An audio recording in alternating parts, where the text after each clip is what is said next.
იქ რო ავიდეთ. ჯერ ეს ერთი იქ ის არის. არც მყიდველის თვინ არის ხელსაყრელი და არც გამყიდველის თვინა, ხო? უნდა ვიდგეთ ტყუილათი და ვიღაცას უნდა უხადოთ ტყუილათი იმოდონად ქირა და თანხარი, ხო? ოჯახები დგა ჩვენ ზურგ უკანა. ზოგს არ 8 სული ხარ, ზოგს 10 სული ხარ, ღმერთმა ყველას უმრავ. იმათა შენახვა ხო უნდა შვილები ხო თვითონ რო კაი ხელფასებიც აქვს და კაი პრემიებიც აქვს, ხო? ჩვენ ხოთოდონი ვართ ხალხი კაცო. გამგეობა რას გეუბნებთ არ რას გვეუბნება, ბა, რას გვეუბნება, ხა. რო რამეს გვეუბნებოდეს, აქ ხო აღარ მოვიკრიფებოდით ამოდონა ხალხი.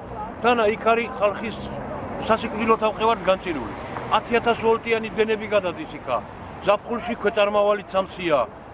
ზამთარში აი არახელსაყრელი პირობებია ჩემო კარო, ანტისანიტარია. ბოდიში და კანალიზაცია არ აქვს, ტუალეტი არ აქვს, ხალხი არ ახათ კაცო. წყალი არ არის, რომ კაი მოწამლული წყალია, იქ ის წყალი არ დაილევა ხალხი. ეს ხო და დაგვაყენოთ, ვისაც წასვლა უნდა გენაცვალე, ისინი წავიდნენ იქ.